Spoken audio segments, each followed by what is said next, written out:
Boa tarde, igreja. Que alegria, que satisfação poder estar mais uma vez aqui na casa de Deus, ministrando a palavra do Senhor. Eu estou muito feliz mesmo, porque Deus tem realizado muitos sonhos, muitos projetos. Eu lembro que quando eu preguei aqui no dia 7 de janeiro, e também tinha pregado no finalzinho de dezembro, eu tinha dito aqui no púlpito que eu estava com muitas expectativas em relação a 2024. E em pouco tempo o Senhor tem realizado muitos dos meus objetivos, dos meus sonhos, e como o nosso pastor há pouco falou, agora dia 29 de junho eu vou estar lançando meu mais novo livro, Puxão de Orelha. Livro esse prefaciado, assim, eu não tenho nem palavras e fico até emocionado em saber que o pastor Ebiúbe prefaciou o meu livro. E sabe, queridos, esse livro, ele não é um livro de coaching, ele não é um livro de autoajuda. Inclusive, no prefácio, o pastor Ebiúbe deixa bem claro do que se trata esse livro. Com princípios milenares, princípios que vão te dar sabedoria para você viver uma vida feliz e vibrante. E eu quero aproveitar esse momento e convidar você para estar comigo no dia 29 de junho, aqui na igreja, na grande noite de lançamento. Eu não vou vender o livro na noite do evento, até agora essa é a nossa ideia. Então, se você quer adquirir o seu livro, conversa comigo depois do culto, que a gente trata desse assunto, amém? Queridos, abra sua Bíblia no livro do profeta Daniel. Daniel, capítulo 1, a gente vai ler do versículo 1 ao versículo 8, e depois a gente dá um salto para o versículo de número 15. Para quem não tem Bíblia, você pode acompanhar no telão. Hoje nós temos a participação especial aqui do Edu.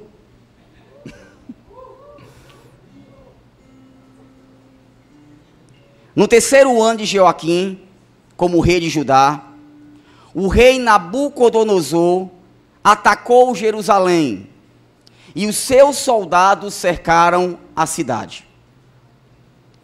Deus deixou que Nabucodonosor conquistasse a cidade e também que pegasse alguns objetos de valor que estavam no templo.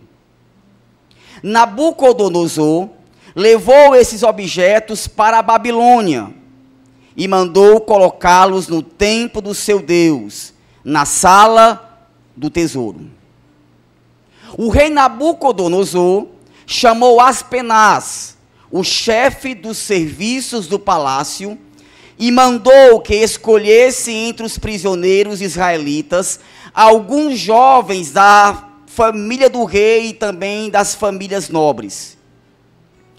Todos eles deveriam ter boa aparência e não ter nenhum defeito físico.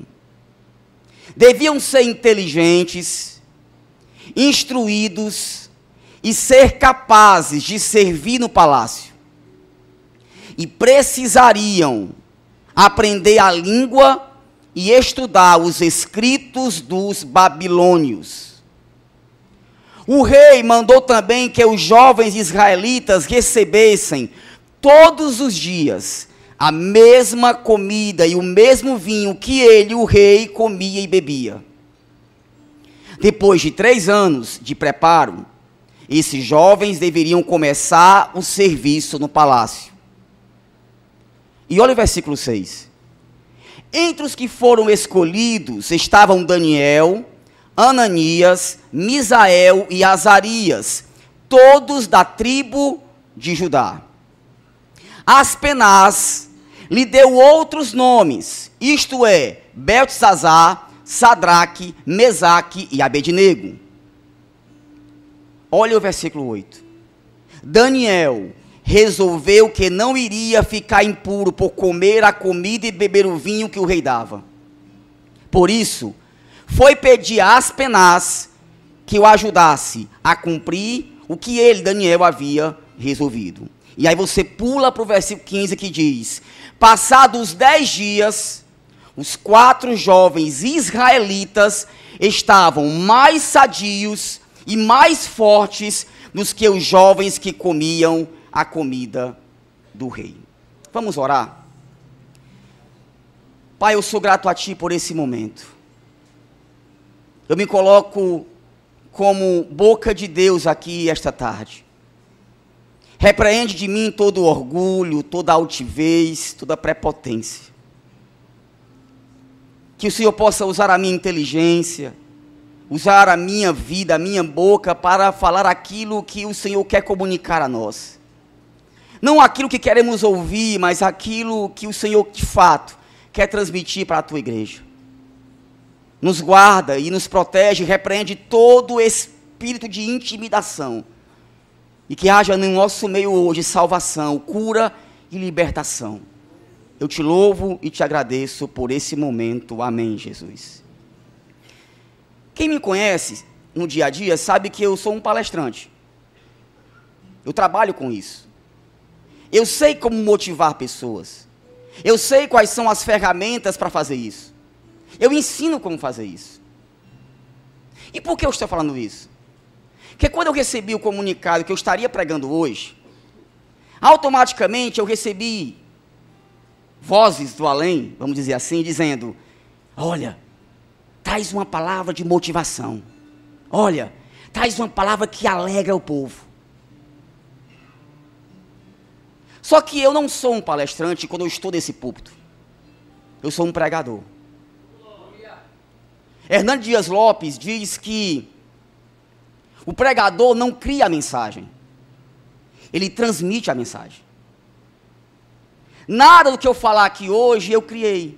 Eu estudei, eu li muito, eu me consagrei. Mas eu entendo que eu sou um canal de Deus. E eu não vim aqui para massagear egos, eu não vim aqui para contar uma historinha, para animar o teu coração e você sai daqui motivado. Eu vim pregar o Evangelho. O Evangelho que transforma, o Evangelho que traz vida e vida em abundância. E o tema dessa ministração hoje é Babilônia. Agora, antes de a gente entrar propriamente dito na mensagem, eu quero trazer um contexto histórico daquilo que eu acabei de ler. Se você estudar a história de Israel, cronologicamente você vai encontrar o primeiro rei Saul, o segundo rei Davi e o terceiro rei Salomão. Isso na ordem cronológica.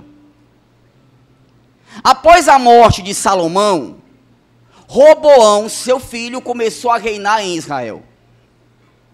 Porém, Roboão trouxe muita insatisfação ao povo, sobrecarregando o povo com altos tributos e pesados trabalhos. Liderados por Jeroboão, seu irmão e também filho de Salomão, as tribos do norte proclamaram a sua independência. E aí, para ficar mais didático, quem está hoje na mídia é o Paulo, né? Pronto. Paulo, coloca no telão essa imagem. Pronto. Aqui é o reino de Israel, tanto o azul como o amarelo. E aqui você percebe já uma divisão entre os reinos. De azul, o reino do norte, capital Jerusalém, ou melhor, Samaria. E ao sul eu tenho o reino de Judá, capital Jerusalém. 20 anos após a divisão do reino entre Jeroboão e Roboão, o Império Assírio, em 721 a.C., invade Israel e leva o povo cativo para a Síria. Quase 150 anos depois, o reino de Babilônia invade o reino de Judá e leva para o exílio o povo judeu. E entre eles estavam Daniel e seus 3 amigos.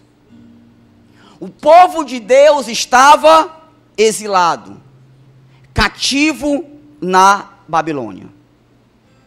E Daniel e seus amigos Misael, Ananias e Azarias foram levados para servir na corte do rei da Babilônia, rei este Nabucodonosor.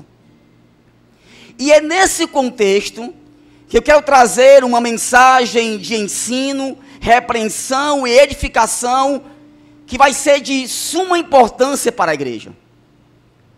Porque eles estavam cativos, distantes da sua terra natal. em um reino totalmente diferente, com uma cultura, com uma linguagem, com princípios e valores totalmente distintos daqueles em que ele já estava acostumado. E o primeiro ponto da mensagem que eu quero trazer esta tarde é: Babilônia não é o nosso lugar. Hoje, vivemos em uma nova Babilônia. Não a antiga Babilônia, não esta Babilônia de Daniel e seus amigos. Aqui estamos falando em um contexto social, político e ao mesmo tempo espiritual. Vivemos em um mundo caído. Estamos cativos, longe da nossa pátria celestial, tendo que suportar viver numa cultura totalmente diferente, com valores, práticas e princípios contrários à nossa pátria amada, a pátria celestial. Salmos 137, do versículo 1 ao versículo 4, retrata bem o sentimento do povo hebreu, e por que não dizer, o nosso sentimento em relação à saudade de estar longe da nossa pátria. E os Salmos diz: sentados à beira dos rios da Babilônia, chorávamos quando lembrávamos de Jerusalém. Penduramos as nossas liras nas árvores que haviam ali. Aqueles que nos levaram como prisioneiros mandavam que cantássemos. Eles diziam: cantem para nós as canções de Sião. Mas em terra estrangeira, como podemos cantar um hino a Deus, o nosso Senhor? Eu repito, estamos em terra estranha. O nosso lar não é aqui. E sabe, queridos, por enquanto e por um momento, não há nada que a gente pode ou possa fazer.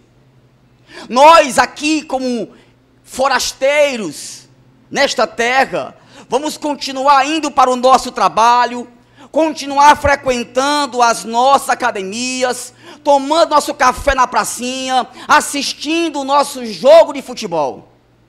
Aqui, vamos continuar por um tempo chorando, sofrendo, nos decepcionando. Vamos ficar doentes.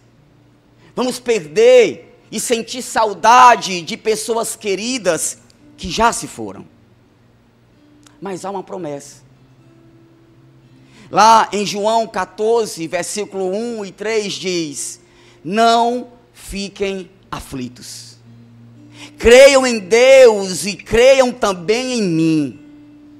Na casa do meu Pai há muitas moradas, e eu vou preparar um lugar para vocês.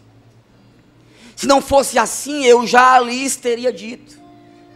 E depois que eu for e preparar um lugar para vocês, voltarei e os levarei comigo, para que onde eu estiver, vocês estejam também. Há uma promessa.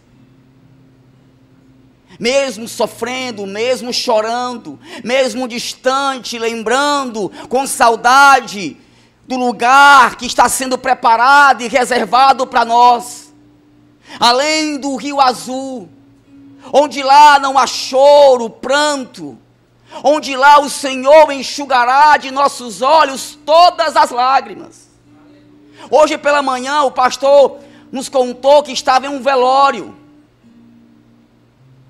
e tinha uma criança de 6 anos, filha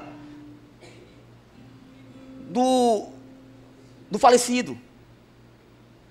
E ele mesmo disse que a criança, pela idade, não tinha um entendimento ainda completo do que estava acontecendo.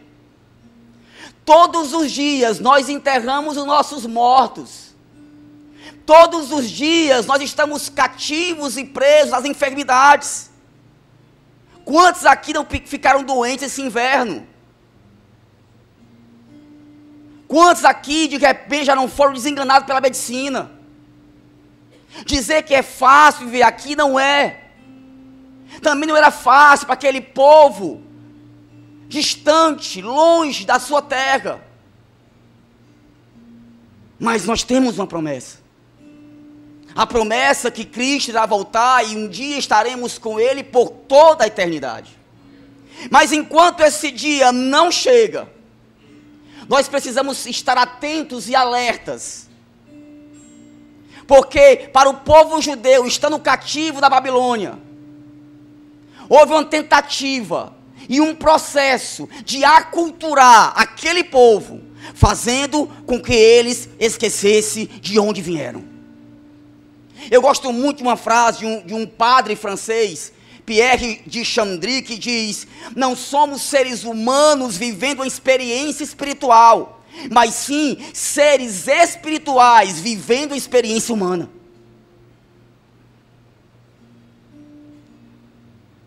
E essa experiência humana é perigosa, porque ela pode nos roubar e tragar a coisa mais importante, que é a nossa comunhão com Deus. E aí, eu quero entrar no segundo ponto da mensagem. O primeiro ponto é: Babilônia não é o nosso lugar. E o segundo ponto é: resista. Se Babilônia, e aí você já entendeu no contexto espiritual quem é a Babilônia. Se eu sei que a Babilônia não é o meu lugar, a ordem é: resista. Resista a quê? Resista à linguagem babilônica. O texto é bem claro, Daniel 1, versículo 4. E precisariam aprender a língua e estudar os escritos dos babilônios. A primeira coisa que um estrangeiro precisa para assimilar a cultura de outro país é um idioma. E sabe, queridos, nós estamos sendo doutrinados na linguagem do mundo. Sorrateiramente, nossas palavras e nossas conversas estão contaminadas com ideias do presente século. Sem querer, querendo, estamos amaldiçoando pessoas. Estamos usando nossa boca para reclamar, contar piadas imorais.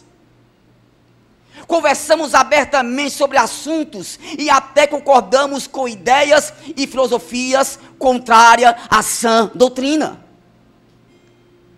Aquilo que falamos, o assunto que adoramos, reflete muito aquilo que somos.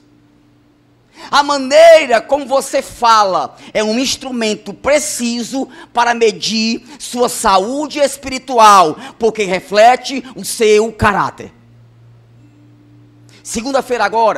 Domingo agora, minha esposa estava aqui em cima ministrando a palavra da oferta. E ela falou sobre a questão do não apego aos bens materiais.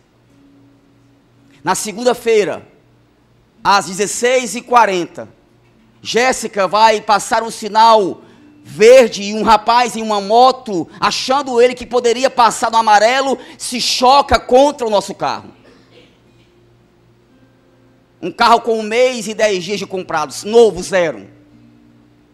E ela me liga chorando e diz: amor, vem pra cá porque eu bati o carro. Peguei o capacete, peguei minha moto, e enquanto eu me dirigia até o local do incidente, eu orava e pedia a Deus sabedoria. E quando eu chego lá, estava o rapaz caído no chão, sangrando. Jéssica, ainda nervosa, o carro mais afastado assim, estava lá o Renan nos dando suporte. E eu pensei: qual é a linguagem que eu vou transmitir para os que estão me observando? Porque havia uma grande nuvem de testemunhas. E aquele magrinho ali é o irmão Daniel da Igreja da Paz, né? Ele é crente, né? Deixa eu ver aqui se ele vai ficar preocupado mais com o carro ou com o rapaz. Ou eu poderia chegar e dizer assim: rapaz, tu tá ficando doido. Tu não vê não, tá no amarelo, no vermelho não.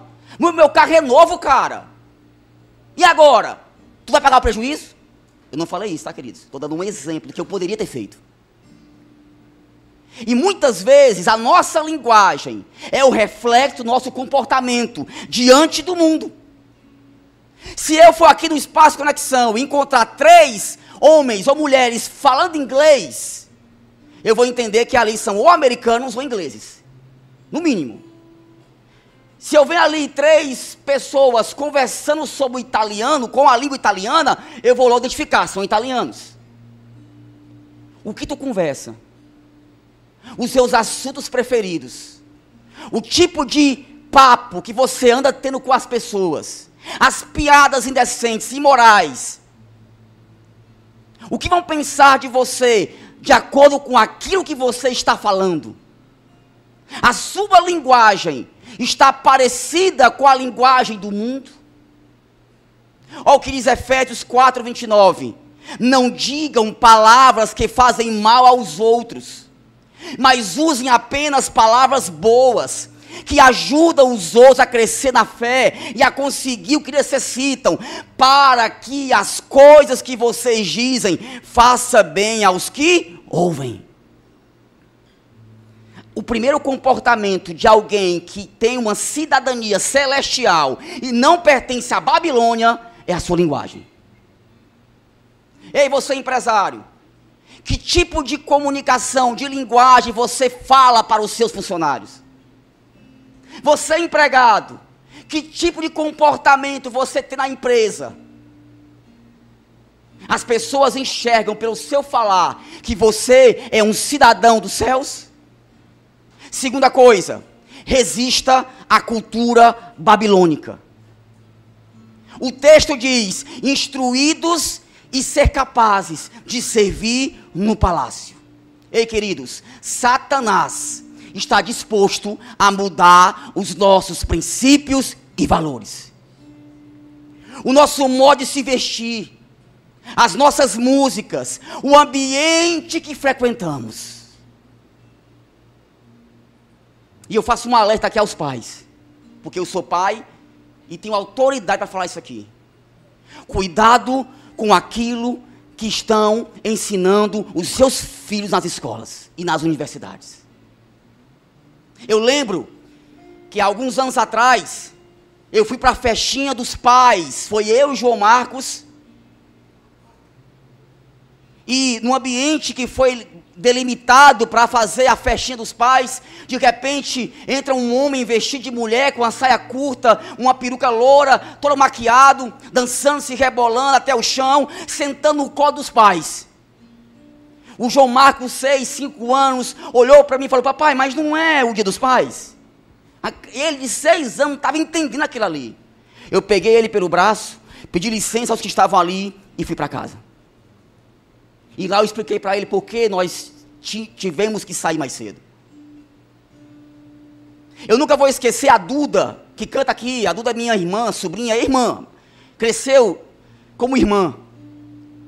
E eu trabalhava na Itam Motos, na época, que hoje é Ares Motos. E eu cheguei em casa, meio-dia e 15, ela estava sentada assistindo a TV Cultura, o desenho A Bruxa Queca, as trigêmeas, que tinha a Bruxa Queca. Alguém lembra aqui da Bruxa Queca? Ixi, revelou a idade, hein? E ela sentada ali, novinha ainda, e o que me chamou a atenção é que a bruxinha Queca estava chorando copiosamente. E atrás dela uma bruxinha consolando. E o que foi, amiga? Por que você tanto chora? E a bruxinha Queca dizia, é porque eu já estou com 2000 anos e nunca casei com ninguém. E a outra bruxinha diz o seguinte, amiga, casamento é uma instituição fracassada. Na mesma hora, desliguei a televisão, ela começou a chorar, e eu fui explicar para ela porque o tio dela desligou a televisão. Estão tentando aculturar os nossos jovens, as nossas crianças. É a festinha das bruxas no colégio, é o carnaval do colégio. Irmãos, só um adentro aqui. Eu não estou pregando religiosidade. Eu não estou pregando uso e costume. Se o correto é calça jeans, se é saia, se não é batom. Eu estou falando de santidade. Aleluia. Santidade tem a ver com separação das coisas deste mundo. Uma das características mais marcantes dessa geração é o rompimento total com a verdade universal em prol do particular ou individual. A nossa geração rejeita qualquer critério universalmente aceito para se medir valores. Esse final de semana, o trend tops do Twitter é chora crentalhada. Quem viu isso aqui? Poucas pessoas. Madonna, a rainha da música pop, com seus quase 100 anos de idade, fazendo um show em Copacabana, e aí ela e a Anitta ali, de repente 2 homens seminus, ficam de joelhos, eu não posso falar o que elas estavam fazendo, mas uma conotação promíscua e sexual. E aí, várias pessoas do Brasil começaram a criar o hashtag chora crentalhada, fazendo uma crítica aos conservadores, aos evangélicos, aos crentes que pregam os bons costumes, que pregam a palavra, que pregam a verdade. A ideia central é: não vale a pena discutir, afinal, você tem a sua verdade, eu tenho a minha. Ou, quem é você para me julgar? E é isso que o sistema babilônico quer fazer: nos aculturar, nos moldar ao sistema deles. E o que diz Romanos 12:12, não vivam como vivem as pessoas deste mundo, mas deixem que Deus os transforme por meio de uma completa mudança na mente de vocês. Assim, vocês conhecerão a vontade de Deus, isto é, aquilo que é bom, perfeito e agradável a Ele. Terceiro, resista. Babilônia vai atrás de você. Olha o que diz o versículo 4 de Daniel 1. Todos eles deveriam ter boa aparência e não ter nenhum defeito físico. Deveriam ser inteligentes. O desejo do diabo é destruir aqueles que o incomodam. Satanás quer destruir aqueles que oram, aqueles que são fiéis aos cultos, os que estão em posição de liderança. Satanás não está feliz com a nossa igreja, com a nossa liderança, com a liderança de célula. Ele quer tragar os melhores de Deus, quer passar uma rasteira naqueles que outrora estavam entre nós, cantando, pregando, liderando. Em 1 Pedro 5:8 diz: estejam alertas, vigiando, porque o inimigo de vocês, o diabo, anda por aí como um leão que ruge, procurando alguém para devorar. Satanás sabe o seu valor. Queridos, tem muitos soldados feridos no campo de batalha.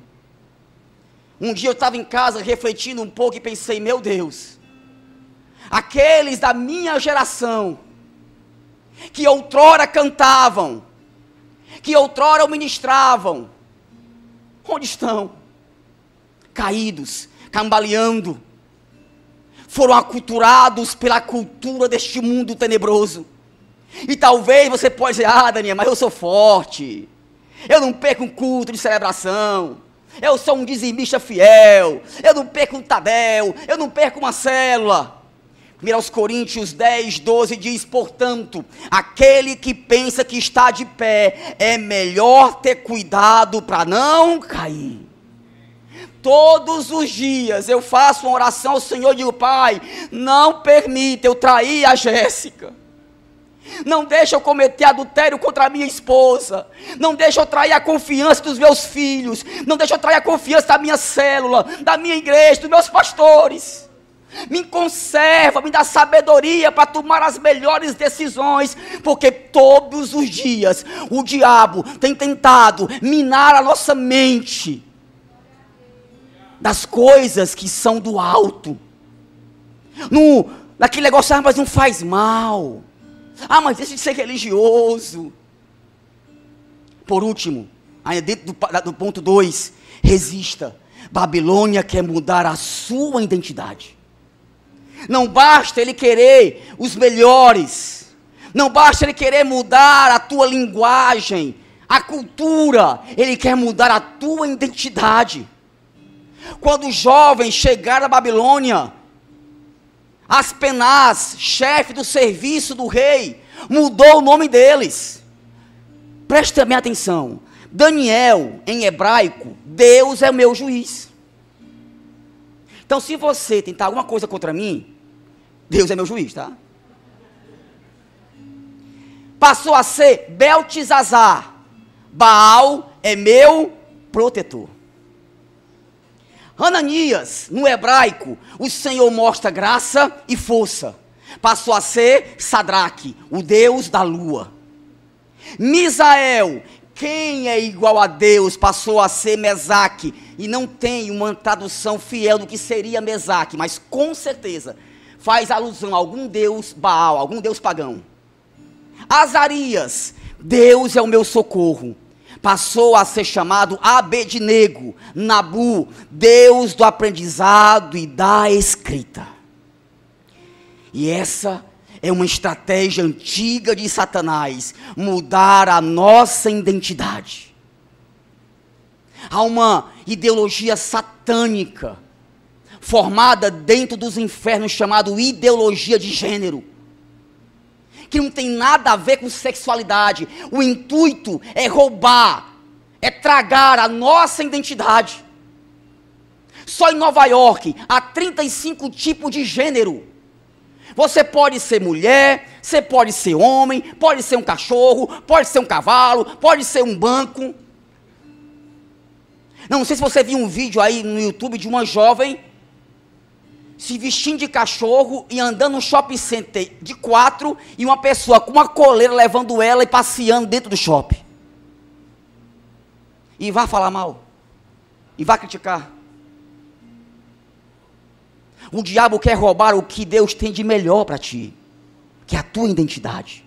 Lá em Gênesis 1, 27 diz: Deus, portanto, criou os seres humanos à sua imagem. A imagem de Deus os criou. Macho e fêmea os criou. Nós somos a imagem do Criador. Nós temos o DNA do céu. Você não é aquilo que teu pai e tua mãe diz que você era. Você não é aquilo que os seus amigos disseram que você era. Você não é aquilo que você mesmo disse para você que você era. Você não é aquilo que o diabo disse que você era. Você é aquilo que Deus disse que é. Você é a imagem de Deus. E sabendo disso, o diabo quer mudar a nossa realidade. Me faz lembrar agora de Jacó. Jacó lutou com Deus, perdeu a batalha. Deus deu um novo nome para ele, Israel. Na hora que Jacó teve a mudança de nome, ele mudou o nome do rio de Val de Jaboque para Peniel. Sabe o que eu entendo com isso? Deus muda a nossa identidade e a partir daí nós mudamos a nossa realidade. Talvez muitos aqui estão sem identidade, ou a identidade deformada. Deixa eu falar uma coisa: Deus forma, o diabo deforma, mas Jesus transforma. Uma vez, aqui no Espaço Conexão, está com mais ou menos um ano, uma jovem senhora estava comendo ali, lanchando, e me chamou, disse: Daniel, posso falar contigo? Pode, minha querida. Tu lembra que há alguns anos atrás eu estava aqui grávida, e tu chegou para mim e disse assim: ei, é uma mulher? Ah, Daniel, isso quem vai decidir é meu filho. Quando ele estiver na fase adulta, ele vai decidir se ele é homem ou se ele é mulher. Eu não vou fazer isso, eu não vou decidir por ele. E ela começou a chorar. E hoje, Daniel, meu filho está perdido. Meu filho está com depressão profunda, com 12 anos com depressão profunda, sem identidade. Já tentei trazer para a igreja, ele vem de vez em quando, mas é tão difícil, e eu me culpo tanto por isso. Você é a imagem de Deus. Deus tem um propósito lindo na sua vida. Você não é aquilo que estão dizendo dentro das escolas, das universidades. Você é o que a palavra de Deus diz que você é. E aí, queridos, eu finalizo a mensagem. Primeiro ponto: você não é da Babilônia. Segundo ponto, resista à linguagem, à cultura, resista a tudo que vem a você para minar e aculturar você para um sistema satânico mudando. E por último, diga não à Babilônia. Daniel 1:5 diz: o rei mandou também que os jovens israelitas recebessem todos os dias a mesma comida e o mesmo vinho que ele, o rei, comia e bebia. Depois de 3 anos de preparo, esses jovens deveriam começar o seu serviço no palácio. Foi oferecido a Daniel e seus amigos um manjar, uma comida especial. E o mundo tem nos oferecido todos os dias lindos, deliciosos manjares. É a pornografia, são as drogas, a luxúria, o poder, a fama. Ei, é tentador viver neste mundo. Mas sabe, seja firme em suas convicções. Não ceda, você é forte. Não troque o seu propósito por uma proposta. Uma vez, aqui em Itapipoca, eu ministrei uma palestra. E após a palestra, o organizador do evento me chamou do cantinho aqui, me parabenizou. Que palestra bacana, gostei e tudo. Aí, cara, eu posso dar um conselho para ti? Pode, meu irmão? É porque eu percebi na tua linguagem aí, durante a palestra, que você fala muito de Jesus, né?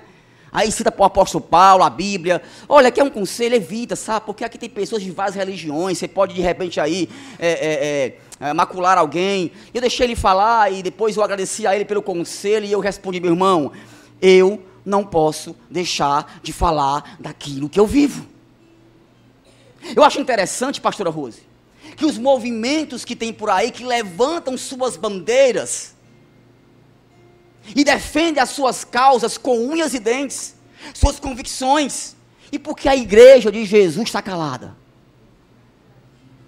Porque você está calado dentro da universidade? Porque você está calado dentro da sua sala de aula? Dentro da sua empresa? Uma vez no meu trabalho me colocaram dentro de um grupo. Não vou nem dizer o nome do grupo. E tome vídeo imoral. E tome piada imoral. Eu saí do grupo. Ninguém questionou. Ninguém me perguntou por que eu saí do grupo. Eles entendem, sabem do meu comportamento. Da minha. Porque, gente, é mais do que um comportamento, é uma natureza.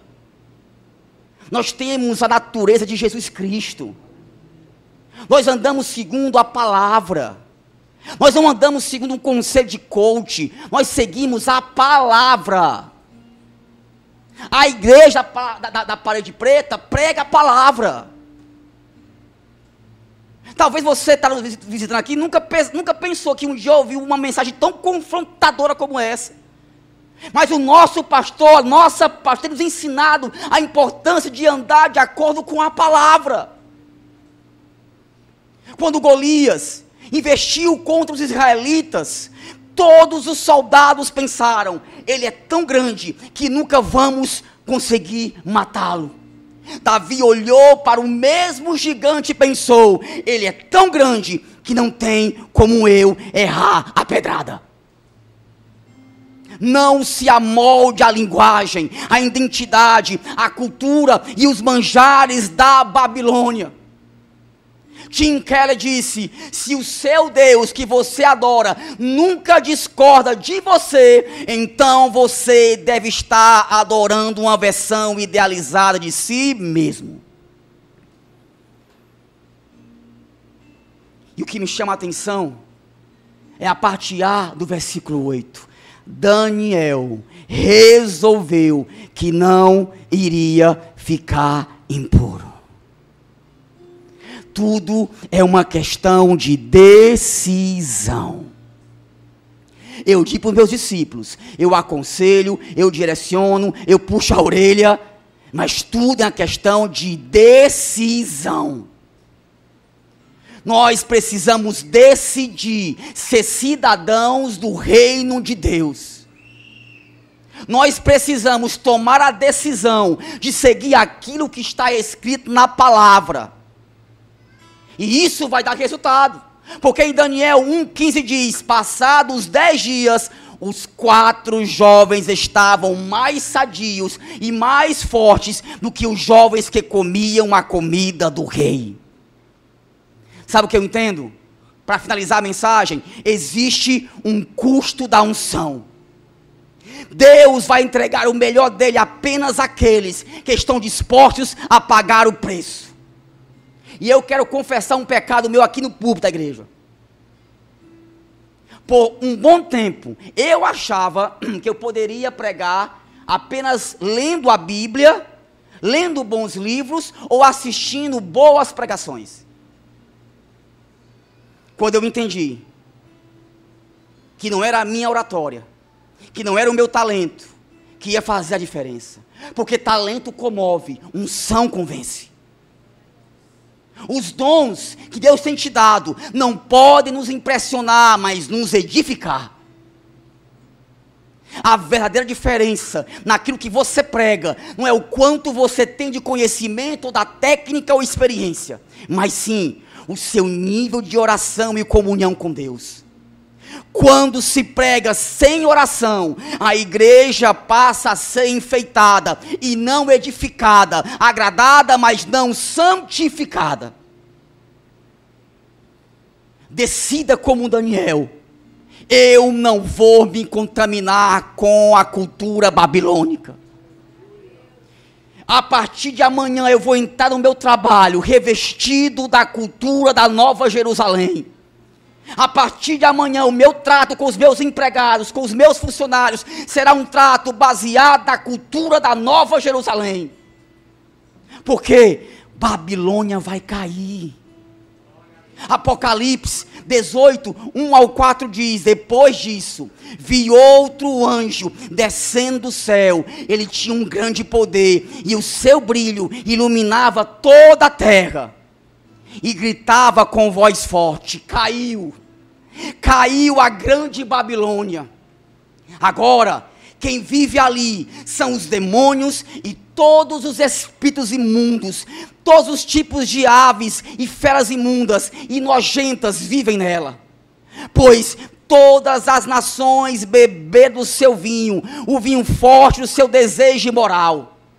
Os reis do mundo inteiro cometeram imoralidade sexual com ela, e os homens de negócio deste mundo se enriqueceram à custa das suas práticas sexuais e prostituições. E o versículo 4 diz: então ouvi outra voz do céu que disse: saia dessa cidade, meu povo, saiam todos dela, para não tomarem parte nos seus pecados e para não participar dos seus castigos. Fique de pé, igreja, por favor.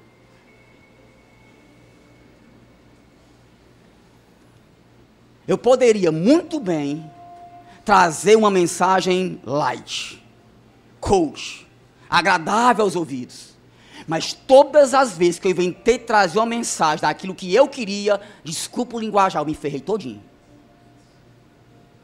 Eu sempre peço a Deus para Ele me direcionar naquilo que Ele quer, não naquilo que eu quero. Deus está falando com muitas pessoas aqui, que sem querer querendo, se deixaram aculturar com as coisas da Babilônia. A linguagem, as vestes, os ambientes. Mas a Bíblia deixa bem claro: sai fora dela, povo meu. Diga não ao mundo, diga não aos manjares deste mundo. E eu encerro com uma frase do grande teólogo A.W. Tozer, que diz: se você possui alguma coisa que Deus não pode ter, você nunca terá um avivamento. Está disposto a pagar o preço? Está disposto a renegar a pornografia, a masturbação? Está disposto a renegar as propinas? Está disposto a renegar o jeitinho brasileiro? Está disposto a fazer o que é certo, a fazer o que é correto, mesmo que isso te custe a tua vida? Se sim, te prepara, Porque assim como Deus foi fiel com Daniel, livrando o rei da cova dos leões, e assim como ele foi fiel com os seus 3 amigos, livrando da fornalha de fogo, Deus vai te levar a patamares e a lugares que você nunca imaginou na sua vida. Vai depender do teu nível de comprometimento, de oração, de intimidade e de dizer não para Babilônia, porque Babilônia vai cair.